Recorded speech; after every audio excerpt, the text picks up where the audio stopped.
Okay, so I'm recording, and now you're going to record in 3, 2, 1, record. I just hit my microphone. Like a total pro. With my other microphone. Here, I'll make you feel better. There you go. Because what you're hearing through Discord, which of course is where we're recording, what you're hearing is my headset. Which I'm wearing because I prefer to have headphones on, and I like these because they're open back. But what the podcast listeners hear is my Blue Yeti microphone, which I have in front of me. So I just hit my Blue Yeti microphone with the microphone on my headset in a move that can only be described as wholly professional. Well, that's just how it goes, I suppose. I mean, I guess. Look, okay, I've had this on my mind. Why do iPad games exist? And I'm not talking about like actual games like Minecraft or Monument Valley or FTL or any of the free-to-play shit. I'm talking about those weird Chinese like shovelware where they're just like copyright infringing. You mean like the really shitty mobile games that like Jim Sterling occasionally plays the ports for from that come into Steam, and he's just like, what is this? No, I'm not talking about those. I'm not talking about those ones that like obviously rip off other games. I'm talking about those ones where it's like, what would be one? Elsa from Frozen has a bunch of rotten teeth, so you gotta pull them out and clean her gums. I can't remember who it was. I think it was Geek Remix, the Geek Remix YouTube channel. It might have been a different YouTube channel though, where they were playing all of the browser versions of those that are on that one like shovelware website where it's like the browser version of Elsa's birth the baby. Elsa's pregnant. Help her birth her kid. Somebody posted a screenshot where they downloaded a pregnant minion one, and I unfollowed that person from Twitter. Oh my god! I do not need to see that shit. And they're usually so creepy too. Like I remember watching a video, I think it was like from Peanut Butter Gamer or something, where it's like pregnant Elsa, and she's like pregnant with her sister as a baby. Hold on, I'm gonna search this right now. There's another one where it's like Twilight Sparkle from My Little Pony, and she's pregnant with a baby version of Twilight Sparkle. Here it is. Girlgames.com. This is the place. That's it. Girlgames.com. They port all of those so you can play them on your iPad, and they get approved. Apple approves those. Okay, here's the thing. There's an alternative to Twitter called Gabby, which has sort of promoted itself as like a free speech alternative to Twitter, because Twitter's really been cracking down on certain types of speech and stuff. So Gabby's been sort of coming in and being like, oh, we're the free speech alternative and stuff. And I have an account on there. I don't ever really go on there because I still use Twitter because everybody's still on Twitter, but just in case shit goes down, I have an account over there. But like, so they don't get approved by Apple. Their app doesn't get approved by Apple because it's considered hate speech. But these apps are approved. But these apps are approved even though they're about Elsa being pregnant with her sister and you have to help her deliver the baby. Yeah. No, not deliver the baby. Give her a C-section. Okay. Oh, no. It's just like... I mean... It's like... Come on, Apple. Just have some fucking consistency, please. It's... Well, that's a thing. That's a thing that exists on this planet. Thank you, China. Thank you, and bullshit. Thank your ancestors. Oh, I will thank my ancestors for this glorious revolution in gaming. Well, hey, I don't know where I was going with that. But speaking of shit, because I know you're on Tumblr. because you reblog stuff. I don't know how far your reblog queue is, so you may have just deleted your Tumblr, and we won't know for another 3 months. My reblog queue is probably at about 250 right now. I haven't looked at Tumblr in 4 weeks. Okay, so do you know anything about Kimono Friends? The anime? Kimono Friends. Is that the CG one about the kid who gets lost in the zoo? Yes. Yes, I have seen that one. I've seen the first episode or two of that one. Yeah, so I got into it because everybody was posting pictures of a girl who's supposed to be a snowbill. That big bird that has the really nasty, with a ruffled chest and a huge weird looking beak. Yeah, and the glare, and the joke about her is that. Here, I'll send you a picture. The joke about her, there's some fan art, is that she's actually a really, really nice person, but her glare makes everybody think she's evil, which is kind of cute. But yeah, I was here's another good example where porn can be a good thing. Rule 34 could be a good thing, because I'm pretty sure a lot of people wouldn't have even cared about this anime if it wasn't for fucking Slugbox drawing pictures of this Snowbill character. But so I watched it. I watched the first 2 episodes, and I was like, I'm not gonna watch this anymore, because there was a scene where I think it was 2 owl characters are eating food, and their spoons are clipping into their face. Yeah, the animation for that series is not the best. It's worse than season 1 Ruby. Yeah, it's worse than season 1 Ruby, and I give Ruby a lot of slack, because that was made that was a totally new project that Rooster Teeth were doing. This came off the heels of a rather successful mobile game, so they had fucking money. They could have done a lot better with this.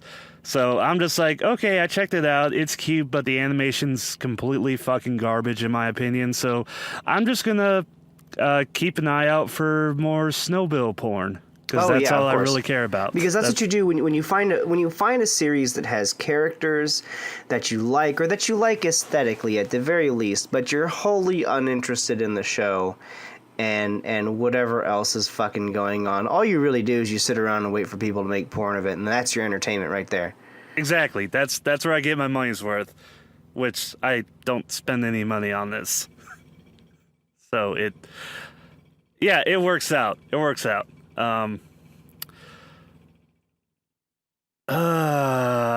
You say something meta. Before we get too much into it, by the way, this counts as meta shit. But hello everyone. Thank you all for tuning in. Welcome to the fucking amazing podcast, or for short, FAPcast. I'm in bullshit, and I'm joined by MDefMech. And we're both horrible representations of our ethnic groups, and all we do is further perpetuate negative stereotypes of said racism, ethnic groups. And sexism. And sexism. Let's just put that there, too. And Islamophobia, I guess? I don't know. Sure. Man, I don't even think about Islam, so I don't know how I'm doing that. I'm gay, so there. Okay. And you're listening, like I said, to FAPcast. This is our podcast that we've made together. It's ours, and we made it. It was made for us. I've decided that I want to start a new thing. What's this new thing? Since we have a platform that we post on now that is conducive to listener feedback, by which I mean that is YouTube, and YouTube comments exist, and they're very easy to make. I figure we should add back in the meta shit segment as a regular segment for us, where we read out some listener messages. We also have one message on our Tumblr, so that's great. That was unexpected for me to log into this morning when I was drinking my crack coffee and trying to decide on paints for my computer. So I figure we should probably do that because that seems like a good idea, and that's what other shows do, and that's what's professional. Correct me if I am wrong. Yeah, I don't know if it's well. We could probably do it now, where we could look at interesting comments on YouTube. But if this ever takes off, that's something we should probably not do, because you know how popular videos are with comments. Oh yes. I mean, we could select a few choice bits, especially the ones trying to link you to Russian and Chinese phishing sites. Those are always good. We don't need to read off all of them, but let's also not forget that we don't have very many to begin with. Yeah, that's true. So there is that. So, are you there? I am here. I'm trying to remember, but I'm trying to fill in the show notes right now. I'm trying to remember what the other piece of cool shit was that I had lined up for today, and I can't remember. Okay, here's a quick YouTube comment I want to read off really quick, and this was in reply to episode 2, which I listened to episode 2, and I am not proud of that, because it seems like have you watched Rick and Morty? Yes, I have. Okay, so at the end of episode 1, they had that big house party. Yeah. So you know how there's that one little side character. This is why I love Rick and Morty, because they put so much effort into just little things like in the background, side characters and stuff. There's a lot to check out. But there's that one dude, that one alien called Slow-Mo, who was pulling pranks on everybody, and he had like Rick's. That's how the end of episode 2 sounded like. To me, and not you. You were just fine. I'm talking about me. Because of how drunk you were, you mean? Yes. And let me just say something, is that when you're drunk, now I will say I definitely sounded funny, but when you're drunk, you think that you're like the best talker, the best conversation haver. It's like you think you're just rapid fire shooting off these comments and stuff, and you're like, yeah, I'm doing a good job. And then you listen to yourself when you're sober, and you're like, he can barely talk.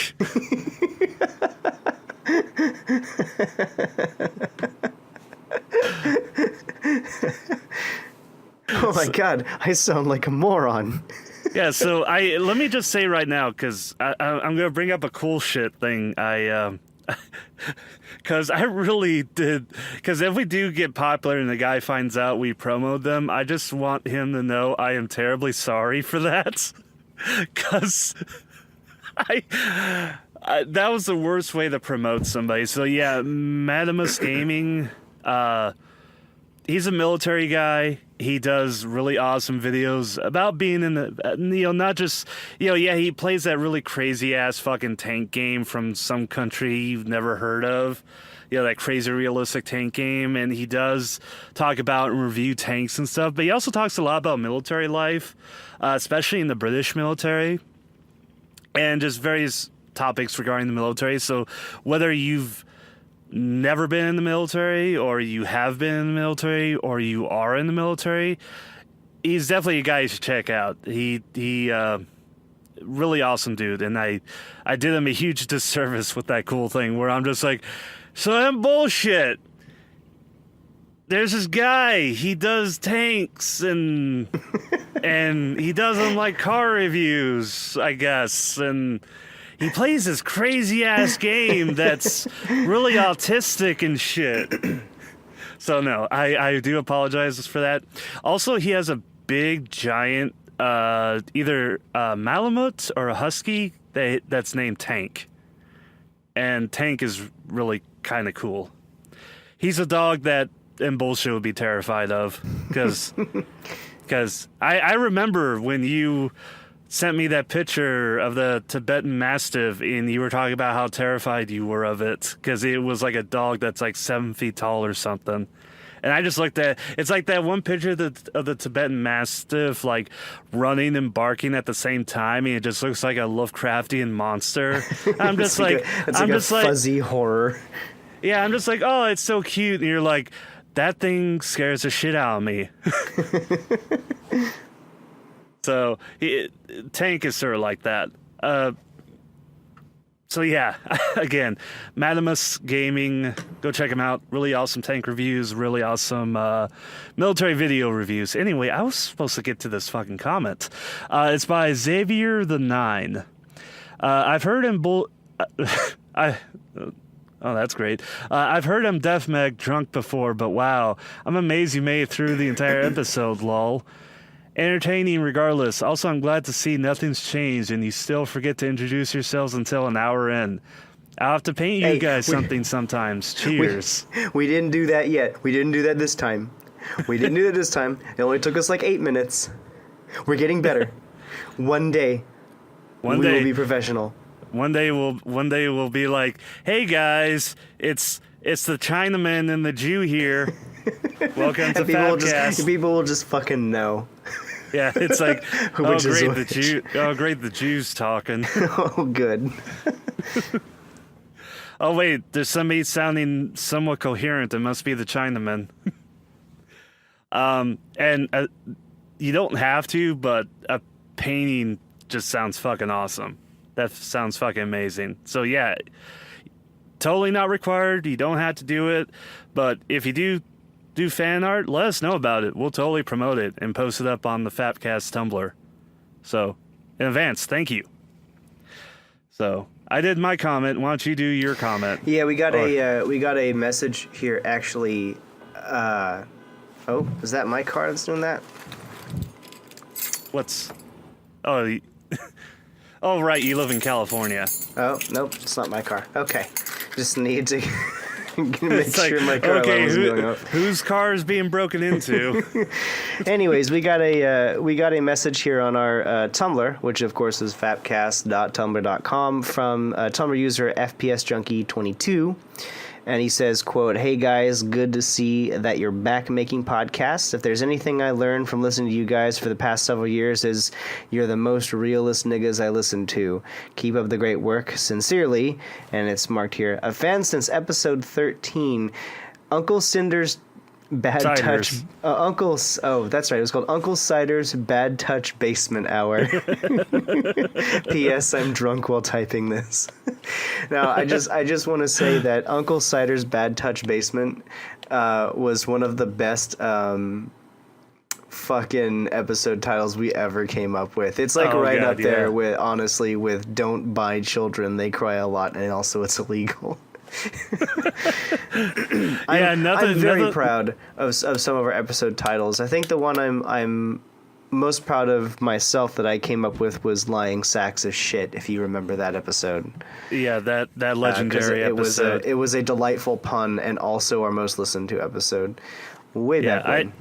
And I'm told titles where we imply that our friends are child molesters are the best titles. Yeah, of course. Yes. Of course. Speaking of, actually, you know what? I'm not going to tell that story. That's a bad idea. Never mind. Okay. Yeah, let's not do that. I'll let the listeners imagine what story I was going to tell. It involves a Nissan cargo van, and that's all I'm going to say. Those are big vans. Those are really big vans. Yeah, they are. We rent them at Hertz where I work. So. Oh, nice. Yeah, they're very big vans and they're very white. Most of the ones I've seen are whites. Often see them, somewhat battered, sitting in front of the middle school with words "free candy" painted on them. Okay. All right. Yeah. All right. Yeah. True story. Yeah. Have you had a CKY event yet? What is a CKY event? Okay, so you remember the show Jackass? Yeah. And like Bam Margera's show? Before they got picked up by MTV, they did their own videos called Camp Kill Yourself. There were about 3 or 4 videos they made. I vaguely remember hearing about that. Yeah, I used to have the VHSs, and then they got lost, which really pisses me off because if you buy the new versions, all of the music's been removed and replaced with like quote original music, which isn't nearly as good as the original because of the real original music, because it was all like copyrighted stuff, so it was illegal for them to do. There was this one skit where they're like, yo, it started off with like this old guy just yelling and screaming at one of them, at one of the kids. Well, they're not kids. I think they're like in their late 20s, but it's just old dude just yelling and screaming at them.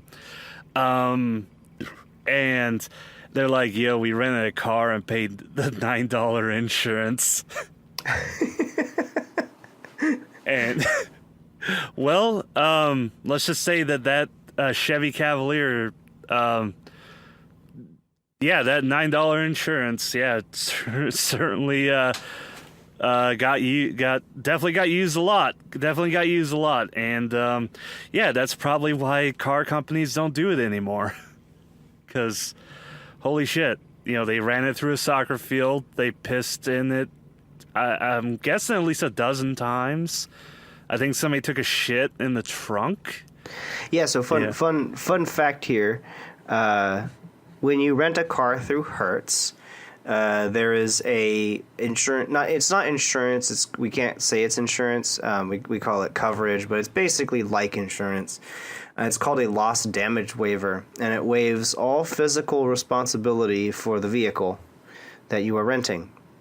So long as negligence is not obvious or found during any kind of investigation that the Hertz corporate investigative arm might do.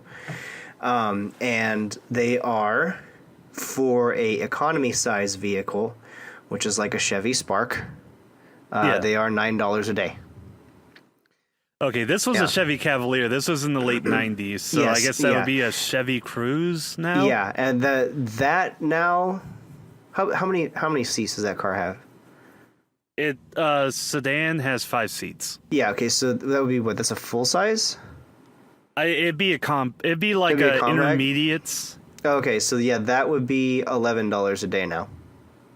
Yeah, because I'm assuming you still have the same size classifications as like Enterprise, where you have like mini, compact, intermediate, and then like we're the same. We go economy, compact, mid-size, full size. Yeah. And then we go on the website names for the same shit. When you go on the website, it says it will either be like a Nissan Versa or similar. And it's usually a car you never expect to get.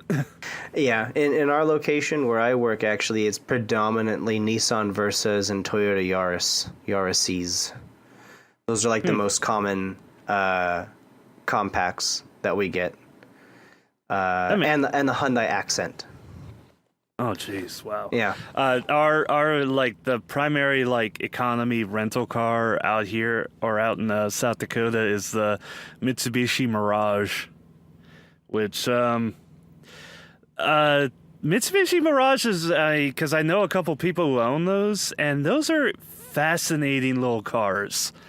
They're built kind of shit, but for a car that's built in Thailand, they're very good cars, as long as you have perspective, I guess. It's sort of like, yeah, that car is built in Russia and the panels don't match, but for a Russian car, it's really good. I still remember it wasn't on Top Gear. It was on like a sideshow that James May did, where he was like talking about cars of the people. Cars made by countries that had recently just started like producing cars, and he was like, and its features include doors, a steering wheel, all four wheels with tires, an engine.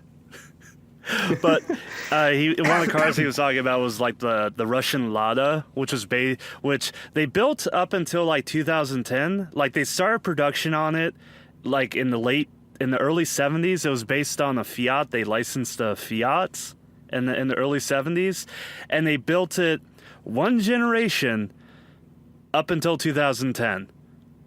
So about 40 years. And the one he drove for the show was like one that was like from 2005, and it had about 3,000 kilometers on it.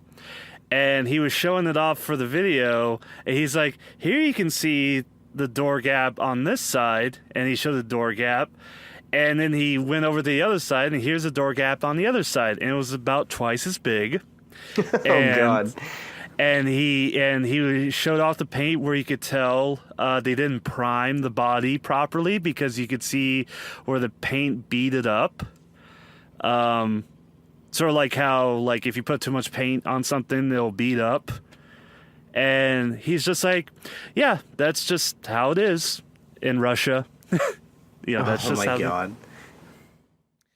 And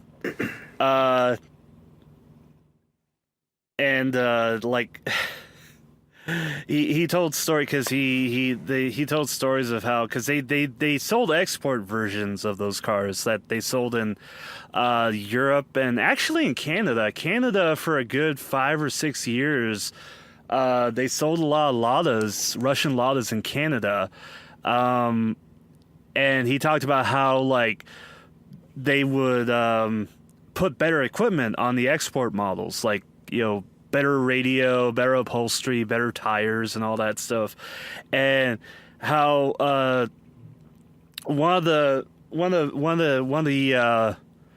ways that the Lada factory lost so much money was because the workers would take all the export stuff and, like, run out to the factory fence and throw it over to their friends so they could put it on their domestic Ladas because they weren't allowed to have them.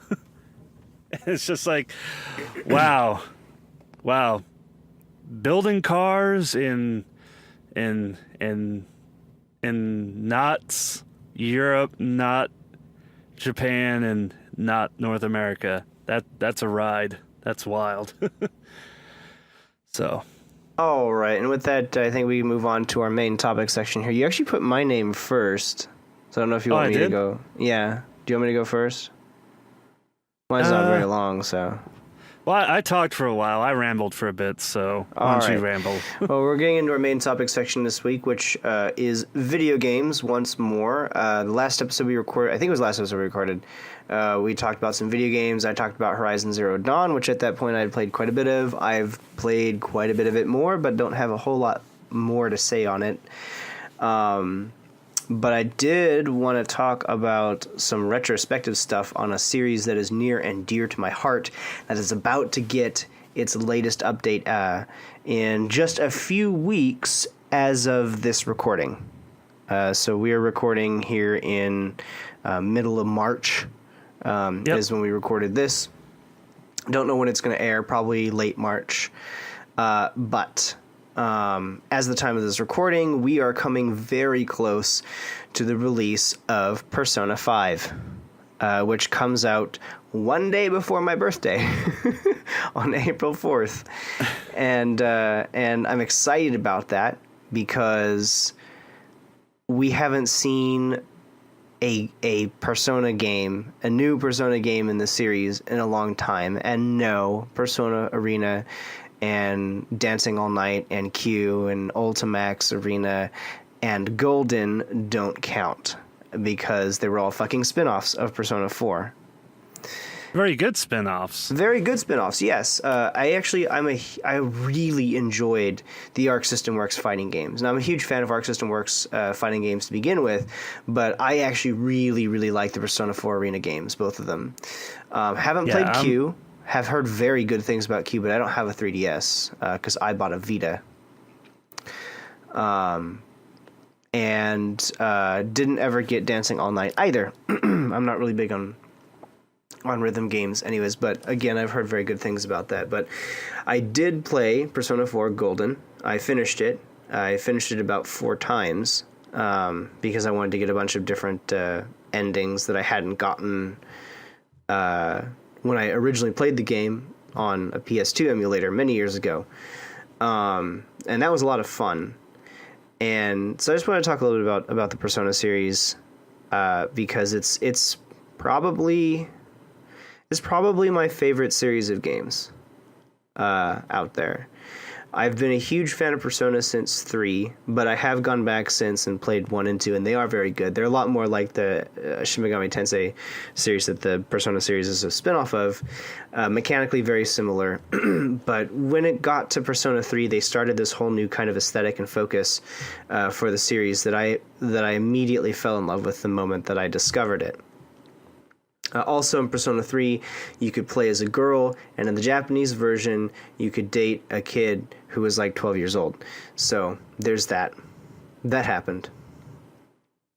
I remember there's a lot of shit about that. That was a fun period of time on the internet, if I recall correctly. In the American version, they actually changed that whole thing so that when the kid confesses to you, you don't, instead of having the option to accept his confession and date him, or reject his confession and not date him, you have the option to reject his confession but accept him as like a younger brother and become his best friend, or reject him and fucking ignore him for the rest of the game, or something like that.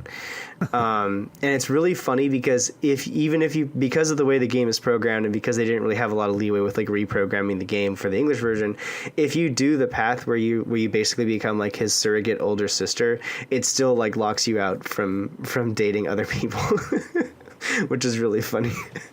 It's almost like they half-assed it because they didn't want to take it out initially. Yeah. I did like, that was the American version, like the way they censored it in America, I thought was actually really good. One thing that I've always been really happy with Atlas USA is that I've always felt that they've done a pretty okay job of censoring things and not losing too much. Not like Treehouse. Yeah, exactly. Like, a lot of, I get it. A lot of people don't like that they censor stuff when it comes over from Japan. Like, okay, whatever. You can't bring a game over where you fucking date a 12-year-old. Okay, so that's illegal in the United States, so we're not going to fucking do that. That makes sense. But a lot of people don't like the fact that they censor other stuff when it's like when it's coming in, you know, when there's media coming into America that depicts things that aren't necessarily illegal, but they still censor them. You know, like fucking, yeah, like a character smoking in an E for Everyone game.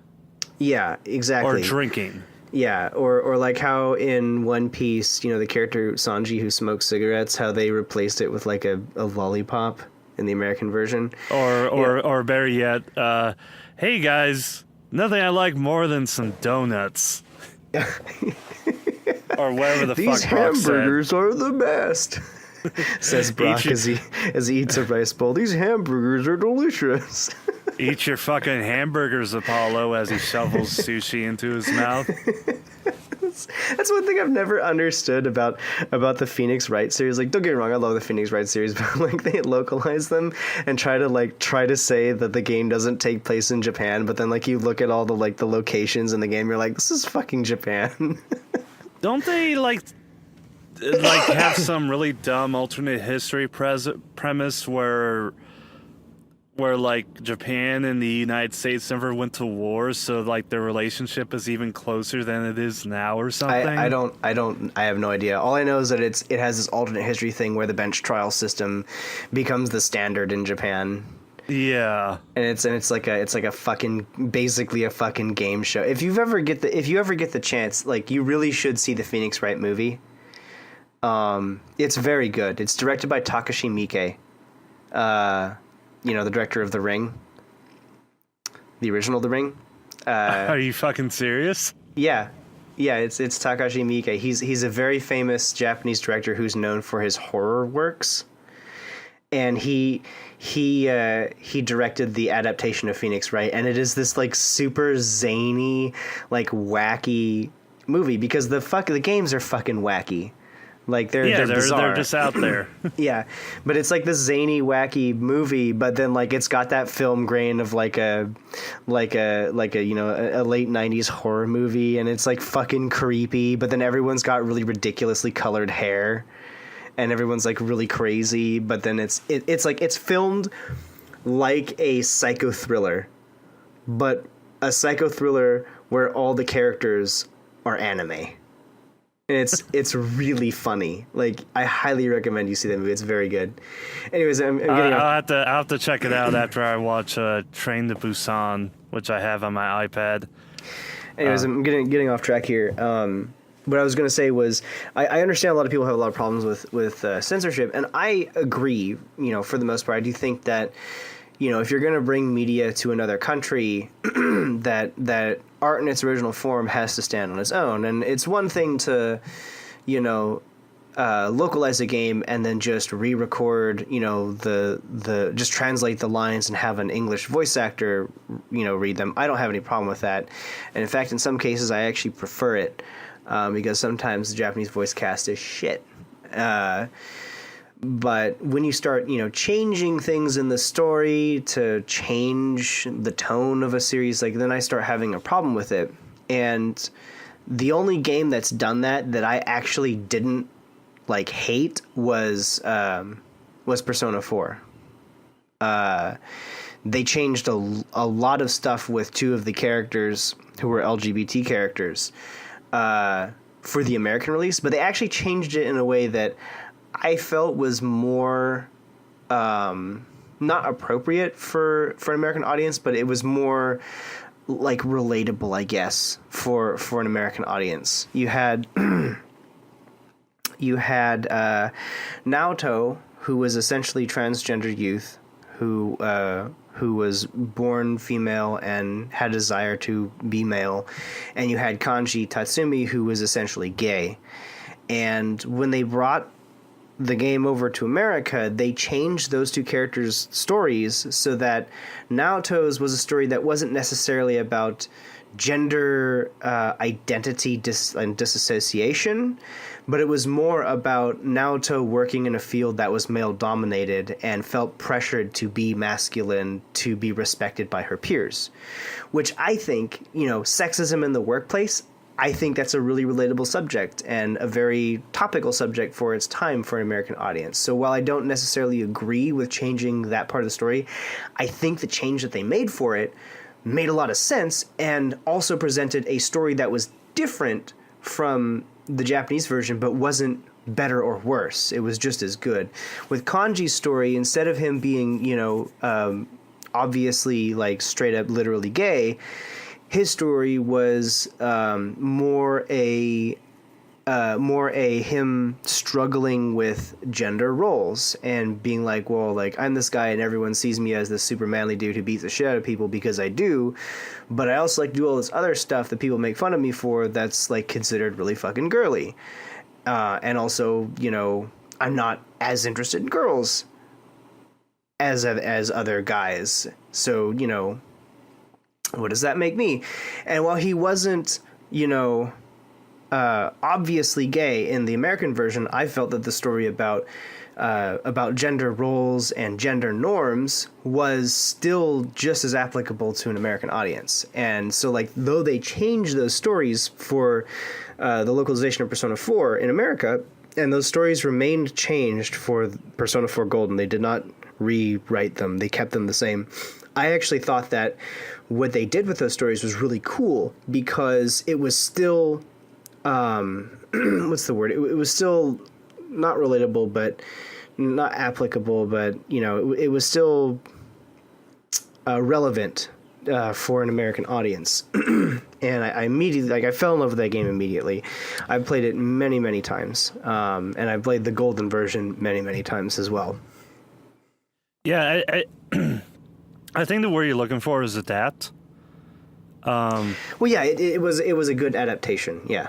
Yeah, because you have translation, and you have adaptation, and then you have just outright censorship. And localization, because localization is still different. Sometimes, like certain jokes. Certain jokes don't make sense, or certain puns, don't translate very well.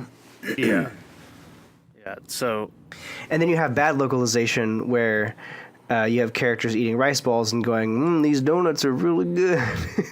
Or they have a character where in the Japanese version they mention that they like pickles once, and then in the localization they're just completely fucking obsessed with pickles.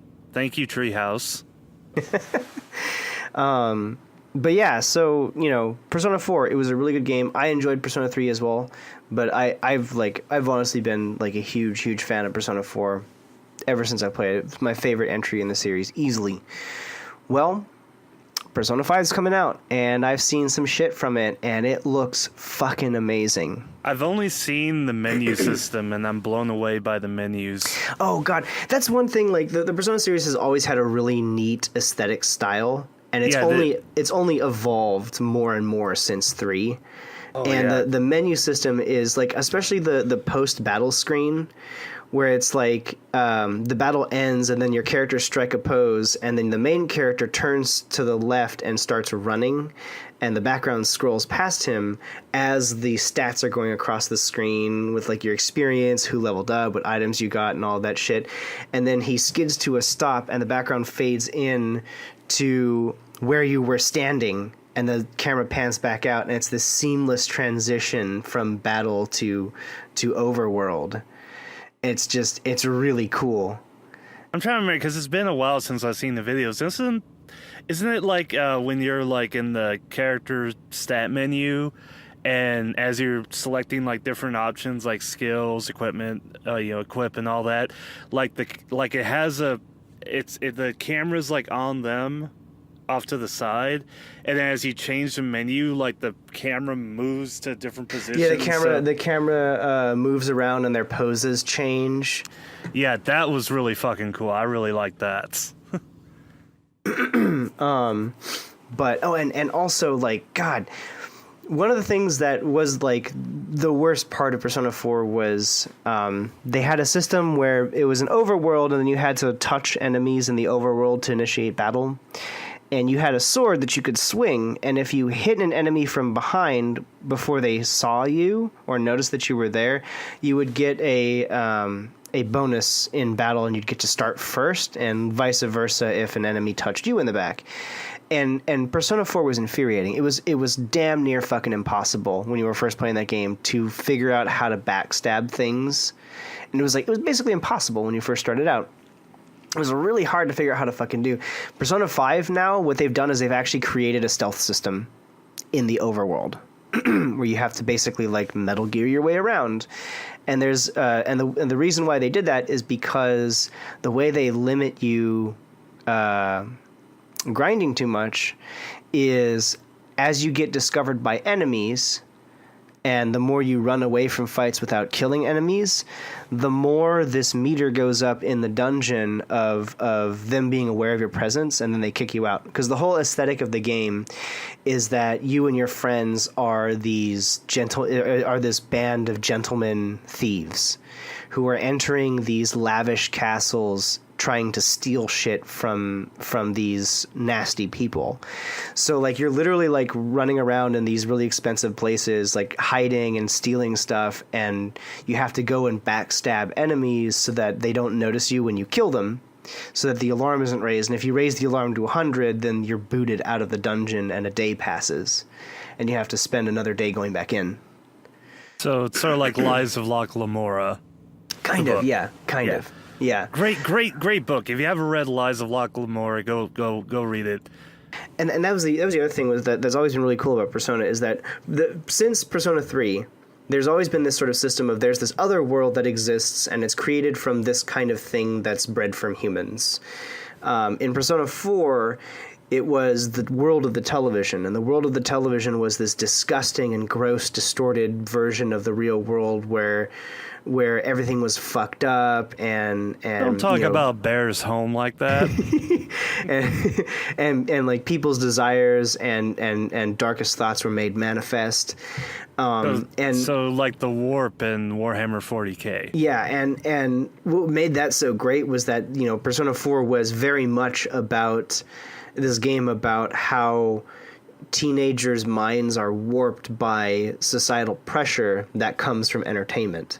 So you had this character named Rise who was a pop idol, and her whole story was that like her life was her emotional well-being was basically fucking ruined by the idol industry because spoilers, being a Japanese idol fucking sucks. I don't know if any of you know that. It's terrible. It's a terrible job.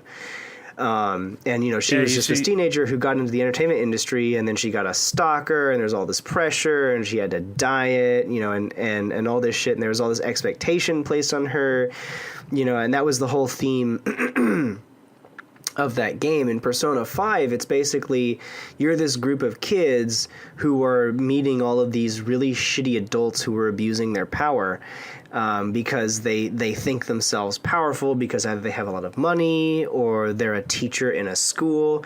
And what you do is you go into this alternate reality where wherever they think themselves strong is this castle and they're the king of it, and you have to go in and steal their shit to make them weaker. Like the first one you go to is there's this I'm going to spoil the game a little bit. This is like the first hour of the game, so it's not really a big spoiler, but there's a character named Kamoshida who is a PE coach, and I haven't seen a whole lot, so don't quote me on this, but my understanding of this whole segment of the story is that he abuses his power as a teacher to abuse the kids. And that includes physical abuse, overtraining and physical abuse for like volleyball practice and stuff. It also includes inappropriate contact with female students, and like really inappropriate contact with female students. Jeez, and yeah. at some point, something he does causes a girl who is a good friend of one of the main characters of the game to kill herself.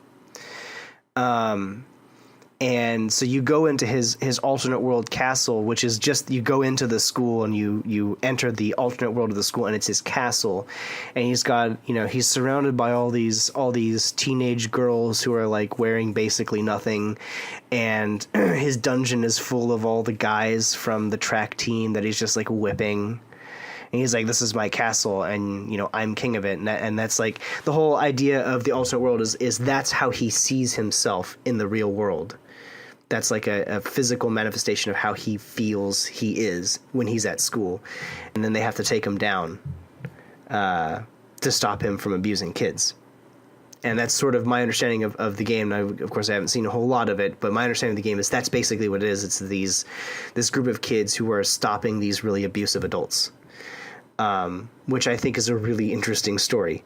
More interesting, in fact, than the whole like entertainment mass media story they had going on with Persona 4. Also, the aesthetic of Gentleman Thieves is just cool.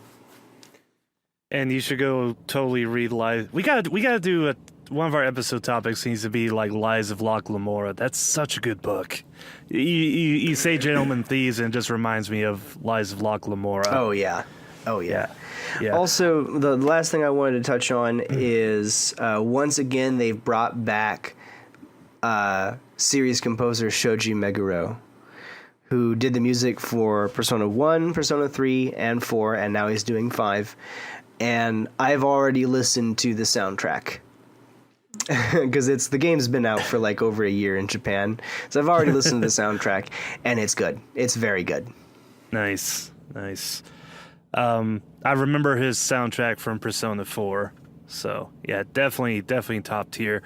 You mentioned that, and that whole like old versus new in like Persona 5, and I've actually kind of noticed that in other Japanese media, mostly in Shin Godzilla, where. Yeah, it's a monster movie about Godzilla, but what it's really about, and what the most fascinating part about it is how it's sort of like, it's not really a passing of the guard, it's more like, you fuckers are way too old, and this is like a new Godzilla, and we need a new way of thinking, so get the fuck out of the way. Yeah, I remember you talked about that on a previous episode. Yeah, and there's just something I've noticed that I'm wondering if that's becoming a thing now in Japanese media, where it's starting to like push out the old and bring in the new. I think, you know, especially in recent years, but it's always been like this, but it's been like this more in recent years, is there's coming to be this new wave of entertainment from Japan about youth empowerment. Yeah. Because that's absolutely what the Persona series has always been about, youth empowerment, which is one of the reasons why I like it. Yeah, yeah, totally. I mean, and there's no society that needs it more than the Japanese society. I mean, holy shit. So, all right, I guess I'll get into my shit. Nier Automata came out actually on the PS4 like last week, or it came out on the 7th on the PS4, but nobody really gave a shit because everybody was waiting for the PC port. So the PC port came out on Friday the 17th, and I've been playing it. I've actually only gotten to the first bunker because I haven't had a whole lot of time to play it. Plus, I also want to do a recording of it because I'm playing it on a mid-range, a mid-tier, previous generation laptop. So I recorded the first part of it for YouTube, so that way other people with similar hardware can know what the game will look like if they decide to purchase it, because it is a pretty demanding game. And now I'm playing through it again. And the reason I say, why don't you just autosave? This is a game made by a dude named Yoko Taro, and he's fucking psychotic. He's a okay. If you need to know who Yoko Taro is, go watch the video where it's him showing the Nier Automata t-shirts. Have you seen that video and bullshit? I have. Okay, so you know what I'm talking about. Yeah. Yeah. So that's what he's like, you know.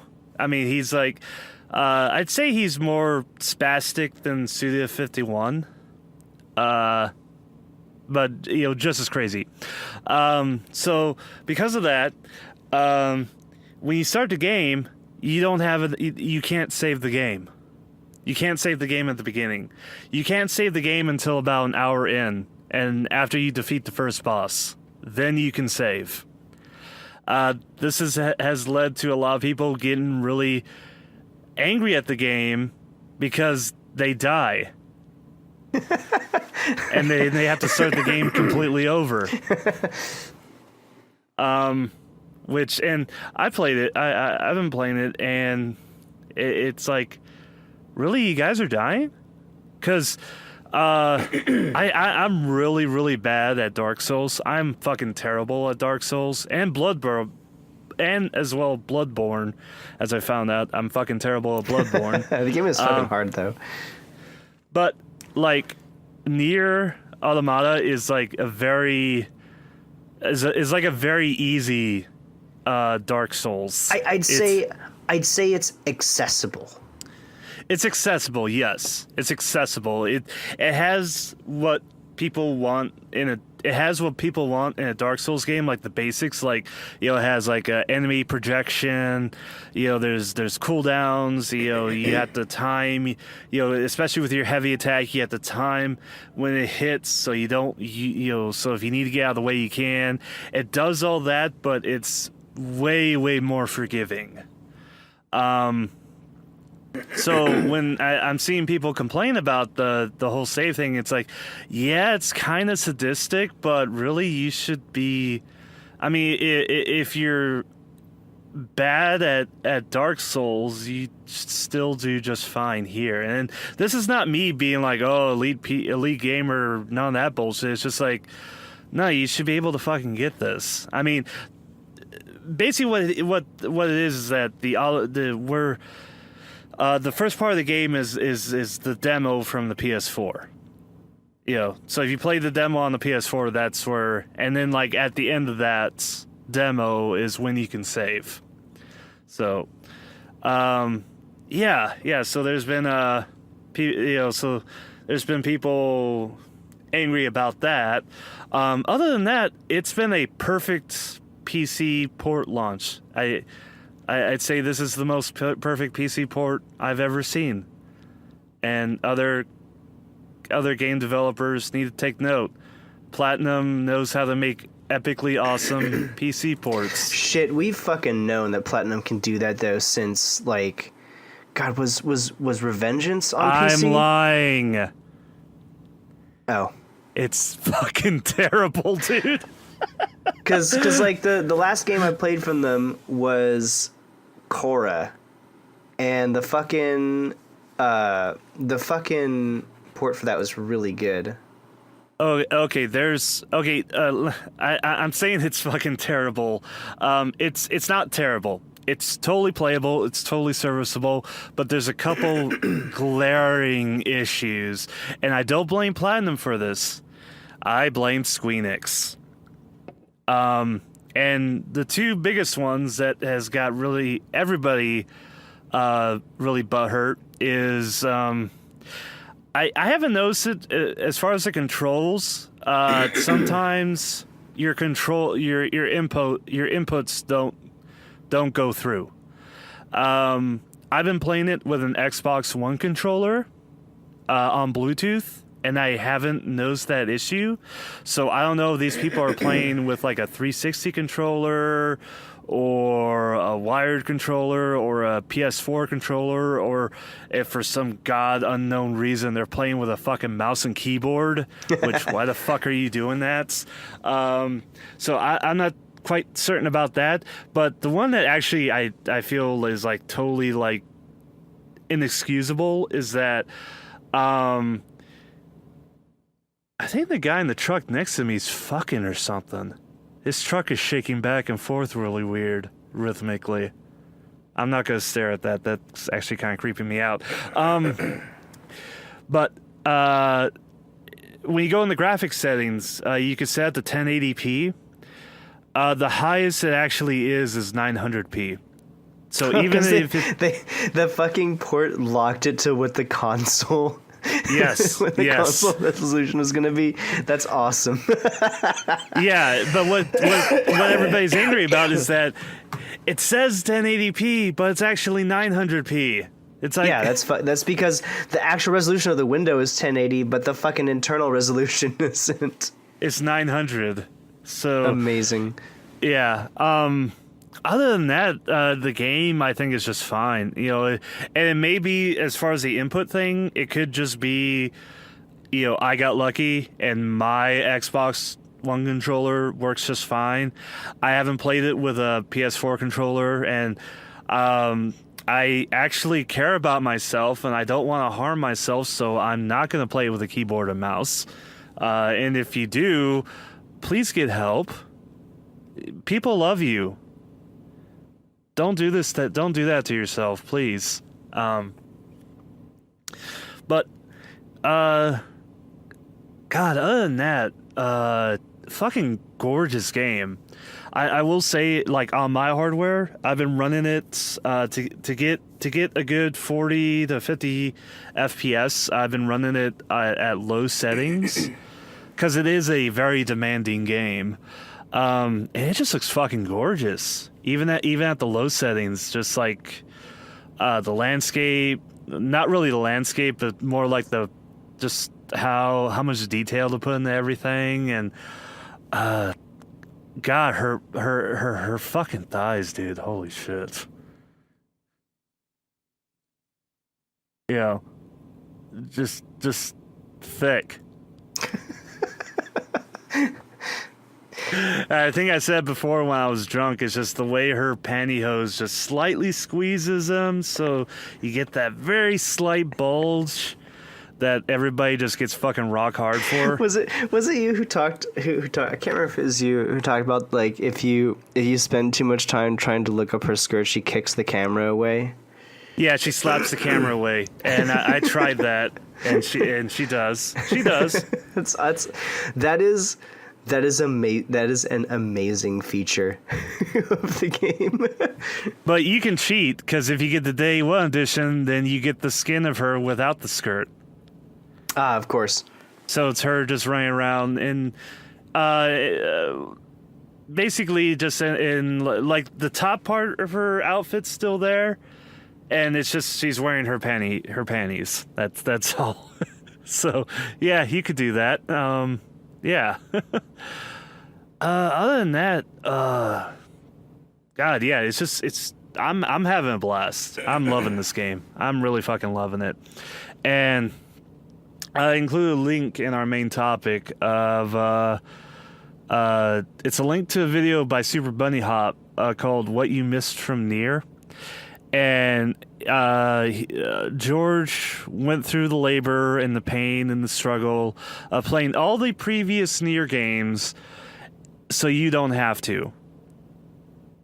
So you can go watch this video and get completely caught up, and not worry about missing anything out on the lore, because you shouldn't have to go play the previous Nier games. So go watch that video and you'll be good to go. Yeah. So that's pretty. I haven't finished the game yet. When I finish the game, I'll talk more about it. And I suppose, are you gonna be playing it, or are you passing this one? I will be playing Nier Automata. Unfortunately, I have to finish Horizon Zero Dawn and Atelier Furious so I can play Andromeda, which I had to finish so I can play Persona 5. And after that, then I'll probably pick it up. Okay. All right. Because Andromeda and Persona 5 were higher on my list than Nier. Yeah. When I found out it was coming out for the PC, Nier just sort of became my one game. I'm glad that it did come out on PC though. Yeah, it's just I wish that more, or not. I wish that more. I'm glad that more JRPGs are doing that. I wish that even more would. Yes, definitely. Final Fantasy 15. I would love to see it on the PC. Which you hear rumors that it might be coming out, but until anything official, I'm just not gonna get my hopes up. And also, I'm actually looking through the Nier Automata Steam discussion forum, and it appears that the people who are having the most problems in regards to graphics and stuff are people with very high-end hardware. Yeah. Like people with like 980 Ti's or 1080s. Like the people with people like me, the fucking poverty master race, like with our 960s and our 1050 Ti's, the game runs just fine. It appears that like people with high end hardware are having the most issues. So yeah. Other than that, I've been getting back into War Thunder, because I'm like, I just need a game that just abuses me. I need to be hurt. And it's like, if I'm gonna have to grind my fucking ass off to get anything, in a supposedly free to play game, why not go with the best? So I'm going back to War Thunder.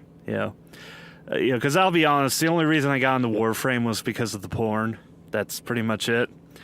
And I'm not that far down in my life where World of Tanks looks appealing. I'm not that bad off. So I've been going back to War Thunder. I've been watching. You're one tier above, one tier up.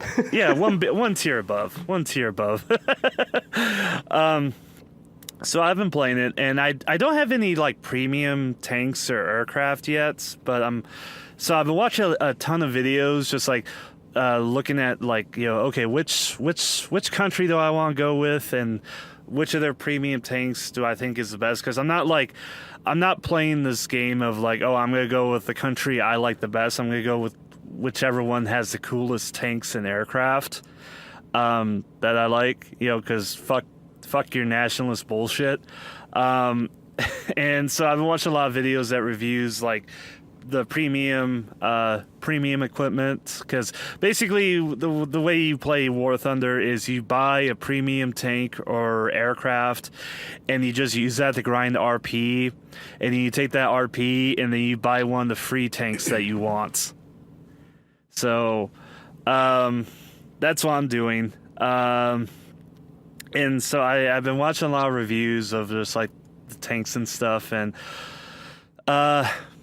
well, they've been putting a lot of tanks and a lot of equipment into the game. Like, I think now they're starting to, like, as far as aircraft, they're starting to put in more and more jet aircraft and, like, jet aircraft, like, from the 50s and stuff, which is really fucking neat because it's like you're getting, like, aircraft from the 30s and 40s and the 50s all going in the battle together, and it's like really interesting, kind of fucking weird. And like with the tanks, you got tanks from like basically the end of World War I up until the 1970s, which is just fucking crazy. And they've also been putting in tanks where they are real tanks. They were tanks that were considered by various nations, but luckily cooler heads and less crazy people prevailed, so they never actually built these fucking things. You know, like, I don't know, and bullshit, have you ever heard of the Mouse? The World War II Nazi Germany tank? That was yes. like 200 tons, like it was like 200 or 300 tons, and it was like 3 stories tall and shit. Yeah. Yeah, that's in the game. You can buy that. Oh, God. So, you can get, well, I don't know if you can buy, I think you have to grind for it, but like if you were to like grind for it, even with a premium tank, it would take you like 6 or 7 months, so nobody even fucking bothers. You know, but it's like, hey, it's in there if you want it. But the thing is, like, there's never anything to like counter it because it's just so goddamn big and so heavily armored that it was just basically unstoppable. So they've been putting more and more tanks in. What they've been putting in are like these prototype tanks that maybe had like in real life had like 1 or 2, you know, actual prototypes, and they've been putting in tanks where it's like they sketched out like idea, like they sketched it out and designed it, but never actually fucking built it because it's like, holy shit, this is really fucking dumb. Why would we ever put this in the battle or production? And you know, so and like my favorite ones are the howitzer tanks, where it's not just like self-propelled artillery. It's like literally. They, for some reason, like in the 40s and 50s, they got this idea of like, hey, let's just take our artillery pieces and put them on a tank. And so the crazies, and like those are actually really fun to play because all you really have to do in the game, because the one caveat is that while their guns are so fucking powerful, they're really, really weak. And their ammo boxes are usually in a place that somebody can easily hit. And so because War Thunder, the thing that people really like about War Thunder is that they have realistic physics and tank models. So like, you know, they take into account where like the commander and the driver and the gunner stand or sit in the tank, and where the ammo is and where the engine is. So it's like you can't just like hit a tank in one spot so many times and eventually you'll die. It's like, no, you gotta like aim for specific areas, you know, to either disable certain parts of the tank. So you got aim at one area to take out the driver, or you know, it's way more realistic than World of Tanks, and that's why people legitimately really fucking love it. So yeah, these fuck all tanks with the artillery pieces are just so easy to fucking kill. They're so easy to kill. So what people do is that they will just go onto the map and they'll just find a nice cozy area and just bombard the capture points. Because it's like, you're gonna get a fucking kill because you're basically firing artillery at the capture point, so somebody's gonna fucking die. And hopefully if the other side's smart enough, they got a really fast scout tank that'll go around and just shoot at your ammo box and hopefully fucking kill you. Yeah. Because otherwise they're not gonna fucking win. So a while ago, they put this in a while ago, but I'm just learning of it now because it's a British tank, and the British tanks didn't come in to the game until much later, because initially it was just United States, Germany, and Russia had tanks, and then now they've added more countries. Like I think now they have Great Britain and Japanese tanks, and I think they're going to start putting in Chinese tanks and Italian tanks. So for the British, they found these mock-ups and these sketches and these design documents for a tank that had a 183 millimeter artillery piece put onto it. And if you don't know, 183 millimeters is gigantic. I just sent you a picture of it. I'm going to link it in the doc. Just look at that. It looks like a fucking ATST. Okay, here's some stats about this tank. This looks like shit out of fucking Star Wars. This was a tank that Great Britain, that the UK thought about, and then said no. Briefly considered. Very briefly considered. Okay, I want to hear these stats. Tell me the stats of this vehicle. Okay, let me pull up the stats really quick. Because I just had the picture.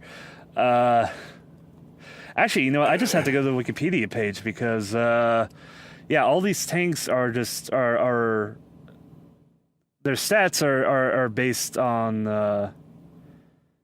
Okay, let's look at these stats here. Okay, it costs 6.1 million RP, so it's gonna take you a long ass time to earn this tank. It weighs 54 tons. The gun is 183 millimeters, so gigantic. It weighs 54 tons. It only has a 650 horsepower engine, so its max speed on hard surfaces is 35 kilometers an hour. In rough terrain, it's 12. So 12 kilometers an hour. That's about 5 miles an hour. Oh, God. It can only traverse about 30 degrees because if you were to, like, treat it like a real tank and fire it, like, from the side, the tank will fall over. So, yeah, you can't fire it from the side. Let's see. Oh, yeah, here's the armor of the hull. Its thickest is 76 millimeters, and its thinnest is 38 millimeters, meaning... And that's pretty standard for a tank, because that's the hull itself, that's that bottom part. The turret itself is only 14 millimeters, and that's also where all the ammo is. 14 millimeters is like cardboard. It's very, very fucking thin. So... all you have to do is aim at the turret, and you'll fucking kill it. It'll just blow up. Here's what I think is the best part. You want to take a guess at how many artillery shells it carries? Most of the tanks, the standard number for total shells that the average tank in the game is about 100 shells. What is this, like 30? 12. Oh my God.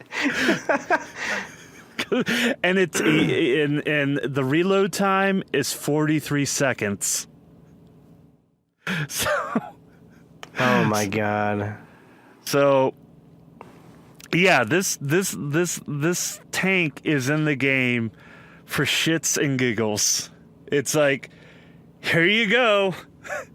Now you can see. Now let's see why the UK never bothered to put this into production. And actually, you know, I'm gonna link a video where a guy tests it, because there's a preview arena where you can test drive any tank, and they set up like a bunch of different sized tanks that you can pretend shoot at. And this guy goes and he does a test run with this tank, and he's like, I wonder how many shots it'll take to kill a mouse. You know, that gigantic 3-story tall tank. One shot. You can one shot. You can one shot a fucking mouse. So yeah, this is why. Okay, now I noticed in that picture it says World of Tanks. So apparently this tank is also in World of Tanks, but I'm playing the good version, War Thunder. So it's basically the same tank, but I guess you can get it in both games. But yeah, I'm gonna link to the YouTube video where I first heard about this, because this thing is fucking stupid. And by the way, for people wondering if they haven't seen the documents yet, the tank is the FV4005 Stage 2. And it's in War Thunder. And holy shit. It's fucking amazing. So that's all I got to talk about in my main topics. Hello? Sorry, what? Oh, I'm done talking. I'm done. So I got distracted by something related to the cool shit that I was going to talk about today.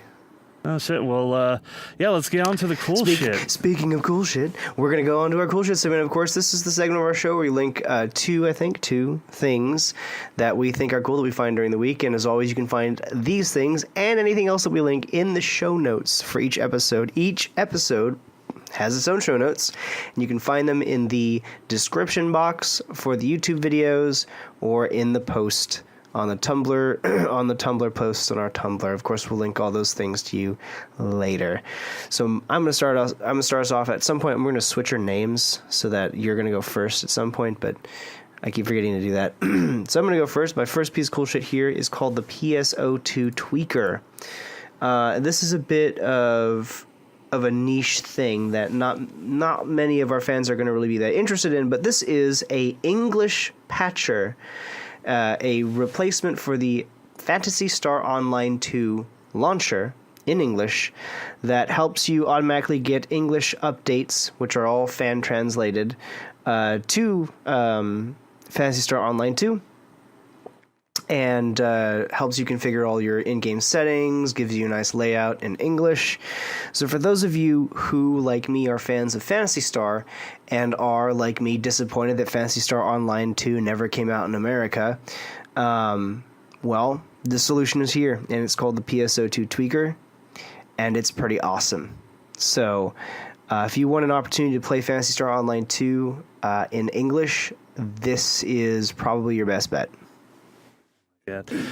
There's also a link in this site to a fan patch for Phantasy Star Nova, which was the Phantasy Star game released on Vita.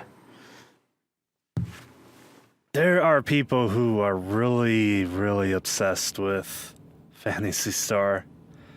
Because how long did the Dreamcast server last? Isn't there like a fan server for the Dreamcast version? I think there actually is still a fan server for the Dreamcast version. Oh my god. More power to you. I mean, holy shit. You know, I mean, more games need that. More games need, dedicated fans like that. So, for reference, just if any of you are wondering if this fan patch is still updated, the latest update to the PSO2 tweaker is today, the day of this recording. So, it is an ongoing project. Nice. That's cool. That's really cool. So, all right, I finally found the video, so let me just insert it into the, for this fuck all tank. I just love that. War Thunder, look at this shit. So, my cool thing is this dude on YouTube, called Sassy and Opinionated. And what this guy did is he made a bunch of videos talking about the history of 4chan. And also the history of Newgrounds. And he talks about all the boards and goes through their history. You actually learn a lot about the boards that I learned a lot about the boards that I never knew about. And he's also very funny and very offensive, like any proper 4chaner would be. So yeah, there isn't really a whole lot to say about this guy. He did these really funny videos. He speaks for himself. Yes, he speaks for himself. He is sassy and opinionated. I will say, because I know a lot of our fans are bronies, early on in the videos, he's very harsh towards bronies, but they slowly grow on him. So cool your heels. If you're one of those bronies who gets really mad when people talk shit about bronies, just chill. Just chill. So, yeah. That's my right. first cool thing. My second piece of cool shit here is a SoundCloud link to a song called Calc. Now, MDF Mac, I know you just clicked on it. Don't play it yet, because Okay. I want you to hear the explanation for what this is. Okay. So the song is called Calc. Calc is a moderately famous song originally done with the Miku Hatsune Vocaloid. Oh my God! Is moderately this Miku? famous- Is this? Not yet. Oh. No, let me tell you the story. So this is originally a Miku song. It's actually one of my favorite Miku songs. I'm a huge fan of this song. I really like it. Anyways, so that's Vocaloids. We all know what Vocaloids are, right? Yeah. Okay. Good. There's another program called Utao, which is Japanese for sing, that is similar to Vocaloids, but it has its own engine for letting you create a voice. And you create a voice the same way they originally did with Miku, where you just have a person say all of the syllables in the Japanese language, and you record them, and you string them together, and it builds a voice out of that. Well, the new form of shitposting, thanks to this fucking program, is people combing through television and just getting like clip after clip after clip of somebody talking and trying to cut up their voice to get the syllables in the Japanese language and make them sing songs. And there have been some incredible ones, including a duet between Hillary Clinton and Donald Trump that I started crying because I was laughing so hard. But anyways, this one is by far my favorite because somebody actually created an Utao engine out of SpongeBob's voice. Oh my God. And they got him to sing one of my favorite Miku songs, Calc. Okay, well, I'm going to play it right now, so if you want to do some fancy editing and put this in there while I'm listening to it, go ahead. I think that'll get us copyright striked on YouTube. I can almost assure you that it will get us copyright striked on YouTube. I've linked it so you all can find it.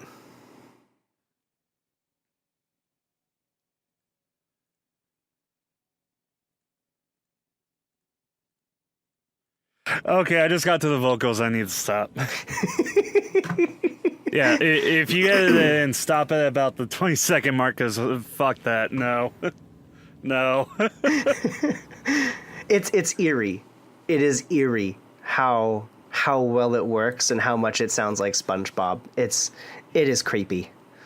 What you should do is put it in a little record scratch, like, nope, gotta stop. Nope. No, I can almost guarantee that'll get us copyright striked. It is a very famous song, so. Oh man, wow. That's yeah, I wasn't prepared for that. Jesus. Okay, well, on to something better. There's this website called Tastemade. There's an English version and a Japanese version. The English version I don't really like, and especially in comparison to the Japanese version, because the Japanese version, I include the YouTube and the Twitter. You can watch it however you like. I actually prefer watching it on Twitter because it comes up on my dash a couple times a day, and it's like a nice little surprise because they post usually minute-long videos. It's an overhead camera over the preparation area, and they prepare a dish, and they include like you're supposed to imply what you're supposed to do just from watching it, and then they put simple instructions for like temperature and time, and it's just them preparing food, and it's amazing and wonderful, and more people need to experience this. Unfortunately, it's all in Japanese, so you can't really get. It's not really useful if you don't speak Japanese, but it's really fucking awesome. This is still a neat channel, though. Yeah, it's still an awesome channel just to watch, and it's. I wish that their English version was just this, except with English text, but nah, their English version is just something completely different. It's just like a regular like cooking YouTube channel, which compared to the Japanese version isn't nearly as interesting. Yeah. So yeah, it's more food. Everybody loves food. So that's all I got. What do you think of it? You probably watched one looking yeah, I've already subscribed to this channel. There's a couple things, like a couple of videos on here that I'm looking at that's like you don't actually need to speak Japanese to figure out how to make the things that are in here. And I'm like, oh, that's kind of cool. Yeah, like you can figure out like when it shows up a bit of moon speak and it says like 350, or it says like not 350 degrees Fahrenheit. Like, it says like a large number, and you can assume, oh, that's the oven temperature, and then the other one is like a smaller number, and you're like, oh, that's how many minutes. So you can imply, you can figure it out, but there's some recipes where it's like you just where it's like, I don't know what that ingredient is, and it's probably something really vital. yeah, it's like, okay, that's a white powder I've never seen before, so it could be MSG, it could be salt, I don't know.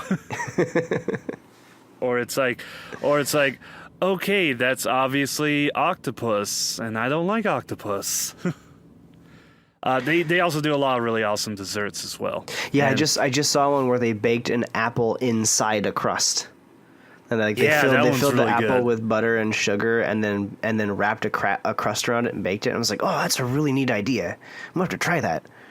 Yeah, it's like the simple recipes where you can figure it out are awesome, but it's still just fun to watch the more complex ones. And I wish that the English version was this, but it's not. Again, it's just a regular cooking channel. So, yeah. All right, that's all for my cool shit. All right, with that we wrap up the cool shit segment. Once again, that brings us to the end of an episode, and my name once more is Bullshit. And I'm just gonna do this little. We have an extra section here in our show notes that says "Find Us." I'm just gonna read that off real quick, like we do every episode. Yes. You can find our podcast Tumblr at FAPcast.tumblr.com. That's the main blog that we usually look at. We don't look at the YouTube channel that much. Well, I don't know if Daft does. I check it out every couple days. Yeah, and right now the YouTube channel or the YouTube videos are being hosted on DefMix channel, and we are working on getting a different channel for them so that podcast and work is totally separated. We're not going to host it on my channel because podcast and work totally separated and all that. Also, I don't have my channel verified, so I can't put over the long videos. Also, I do want to do more of my own original content on my YouTube channel, so it would just be best just to it's just best to have podcasts be podcasts and my shit be my shits, which we'll get to eventually. Yeah, so we are working on moving all that stuff over. I am still working on getting our stuff archived so that it can be downloaded. If any of you want to listen to the podcast on your phones or MP3 players, I totally understand. I highly, highly recommend using a YouTube to MP3 converter right now. I don't care. I don't mind. Please do it. Go ahead. Let me just reiterate, we're Creative Commons. You have the full right to download and redistribute and remix this podcast all you want, just as long as you don't sell it. Yeah. So there's that. As far as my social media is concerned, my main blog is my Tumblr blog, which I admittedly haven't looked at for a long time, but I'm getting back into it, I promise. And that's mbullshit.tumblr.com. That's mbulsht.tumblr.com. And you can take that name, mbulsht, and type it into Twitter and YouTube, and that's where I am. And all this stuff is linked in our show notes. And hopefully his Twitter account hasn't been hijacked again. Yeah, by someone trying to sell sunglasses. All right, for me, I'm just going to link my art Tumblr. It's wildactdraws@tumblr.com. I draw stuff. A lot of it's not safe for work. A lot of it has big tits and big hips and kind of not really attractive faces, but hey, I draw it and I like it, so fuck you. And there's also my Twitter, which I get rather political and stuff, and also retweet a lot of near automata, specifically 2B pictures and porn, because 2B is fucking awesome. And then there's my YouTube channel, which is where you can find these podcasts for the duration. I guess that's what we'll call this. We'll call this the duration. And also my own videos. I'm moving away from commentary. To be honest, I'm really kind of getting bored with it, and plus a lot of other people do it, like, again, Sargon Vakad, Mr. Epsilon, Chris Reagan, all that shit. They do it, and they do a way better job of it, and I'm just gonna start doing more original shit. I've got a SimCities 2000 video coming out. I'm also gonna do videos about the interstate highway system, and trust me, I'm gonna interject it with a lot of raunchy humor, because honestly, the interstates are pretty fucking boring. So I'm going to try and interject it with a lot of raunchy humor. Thanks CGP Grey, but done by a Jewish fur fag with a really bad potty mouth. So, yeah, that's it. I'm done. Fuck off. Go away. Why the fuck are you still here? Bye. Bye. And stop.